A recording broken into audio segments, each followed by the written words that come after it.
Today will forever live in infamy. Today is the only day I have witnessed a man being convicted for mere buffering, for what he said from his mouth, not what he did with his own hands. The verdict is not consistent with the evidence laid before the court. The sentence is overbroad, cruel, and unusual. How can you convict a man for making mere broadcasts from a location that was never named, and he never tied that broadcast to any single incident of violence, or even someone slapping someone, not to talk of terrorism? He did all this. He didn't lay any evidence. I don't know where this whole verdict can be grounded in law, logic, or facts. We disagree with the judgment vehemently, and we are going to fight it from here onwards until justice is done. Wonder shall never end, ladies and gentlemen. Finally, Justice James Omotosho has declared his verdict on the case of Nnamdi Kanu, thereby convicting Nnamdi Kanu of several count charges. After everything him and his legal counsel did to draw the judge's attention to the validity, credibility, or should I say, the jurisdiction of the matter, even Nnamdi Kanu was seen severally telling them to show him where what they are charging him for is written in the law which they are practicing. But to no avail. But today, they have finally convicted Nnamdi Kanu. And just like you are hearing from the lawyer, which I will allow you to hear everything they have to say, they have said Nehigaba, say lie that this is not proper at all, and they are going to fight it until justice is done. But of course, don't forget that Nigeria is a country located in West Africa, so many things are possible here. Remember that it is in the same country where wanted notorious bandit was granted a peace talk with the same government where Nnamdi Kanu is being charged for inciting violence, according to what they were saying. In fact, no be smart, but of course, let me allow you to listen to what the lawyers have to say, and as you are listening to it, make sure you are sharing your thought with me on the comment section. Share the video and also subscribe for more updates. Politics is based on some tribal, primordial sentiments. Just because Nnamdi Kanu is Igbo, an Igbo man has become the person in Nigeria that should be trampled upon. I'm not saying this because I'm Igbo. I'll say it for the House of Yoruba who gets trampled upon. But today we saw an Igbo man being trampled upon, and by God Almighty, we are not going to allow it. Not stand. Nobody is going to trample on me. Nobody is going to trample on Nnamdi Kanu. Nnamdi Kanu is not a terrorist. He's a man that was pursuing change. To pursue a separate nation of yours is not a crime. So in Nigeria today, if somebody says don't be silly, you get convicted. Nnamdi Kanu may broadcast, and so what? And you convict him for terrorism for mere words in the Federal Republic of Nigeria. What kind of precedent is being laid? So from here, we are heading to the Court of Appeal. The Court of Appeal is the only court in this country, or the next court in this country, that sits as a jury. We are going to approach justices there to check out what happened in court today. And we are pretty sure the justices will agree with us that today was the symbol of the travesty of justice that everybody has been suspecting all along. If the Court of Appeal disagrees with us, we head to the Supreme Court. But by God Almighty, Nnamdi Kanu is not going to stand convicted. Is going to get overturned. Thank you. First of all, I want to talk to the Igbos that nobody should take laws into your hand. I'm assuring you, this judgment is predicated on anger. Thank God that the judgment was streamed live and everybody watched it. You will see the anger in delivering the judgment, and it's not predicated on law. Now, I also want to let you know that this charge, that the investigation that gave rise to this charge was not investigated, because Nnamdi Kanu's purported statement was rejected by this court, and they did not tender any document as investigation report.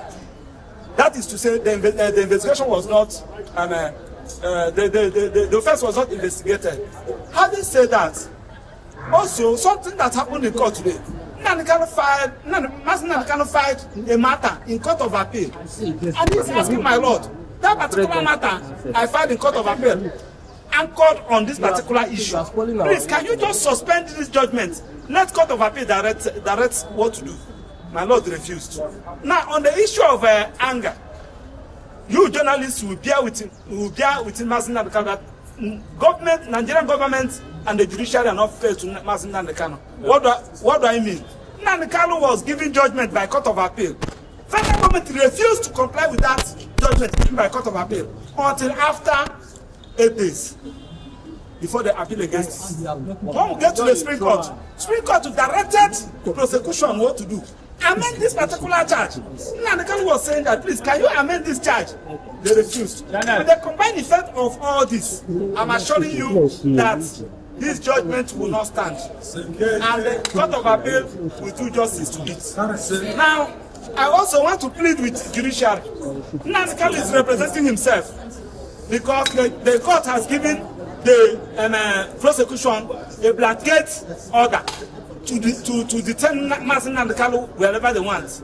They should detain Mazi Nnamdi Kanu where we have access to file his appeal, because he has 90 days to file his appeal. And the judge said that the judgment will be ready in the next 15 minutes. I also enjoyed the media.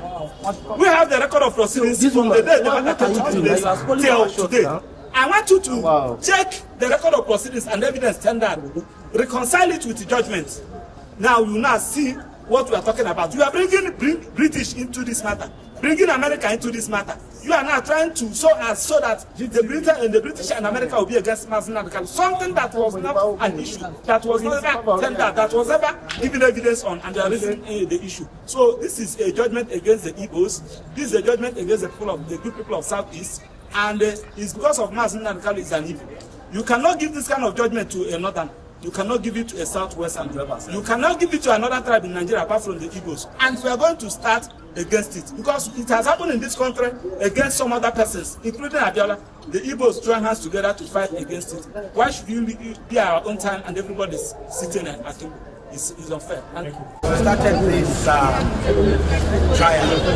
I refrained from speaking to you at the press because the profession does not allow me to discuss with you what happened in our West of the court. The profession does not allow me to tell people what happened to come. But today, we have come to a final end.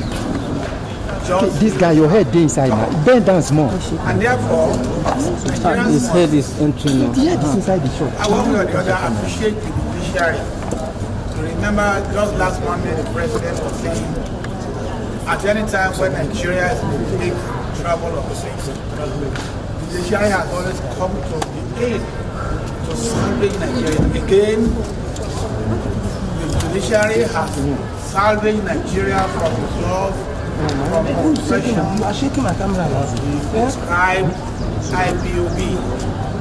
The court has also pronounced death sentence on Eastern Security Network, which was the military wing, IPOB. Today, God has brought an end to injustice, oppression, suffered by our brothers and sisters from the eastern states of Nigeria. They will not be able to sleep with their two eyes closed. What is important is that every Nigerian must consider issue of security as his personal business. When you look away, when you compromise, or when you show fear, you are encouraging the miscreants, the vandals, the criminals, the terrorists to fester. This issue ought not to have festered for that long. Nigeria is our own country. We have no other country we can call our own. Secondly, it is our responsibility as Nigerians to help the government by way of information to have during trial information concerning how several heads of human beings were used very somebody who is a criminal. So just because people are afraid, we all must be courageous enough to confront terrorism, criminality, and all sort of things. I know that political insinuations or perspective will be put to this matter. I was in court in there when somebody was saying, oh, Yoruba, oh, Hausa, oh, Igbo. We are all Nigerians. We must love one another. We must not compromise the security of the country on the basis of those primordial sentiments. So I congratulate Nigeria today for seeing the end of this, and let it be a warning to those who may think they are bigger than Nigeria. Nigeria is bigger than every one of us. The law is bigger than every one of us. And the law will take its course to deal with miscreants, to deal with terrorists, to deal with criminals. You know, all of us are victims when we keep quiet. All of us are victims when we don't do what we ought to do. Therefore, let everybody be a Nigerian. Get the point now. Share your thought with me on the comment section. And of course, you know the vibe. Click on that subscribe button, follow, and share for more updates. Because like this, we move.